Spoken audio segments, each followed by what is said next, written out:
Saya Notaris Tarmiji, Camat Kecamatan Wonosalam, Kabupaten Aceh Timur.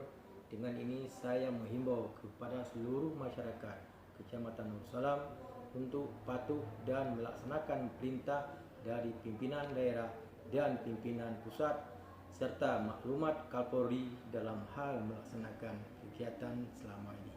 Selama ada virus corona yang sangat berbahaya, karena untuk itu hindari keramaian dan aktivitas sebagaimana biasanya.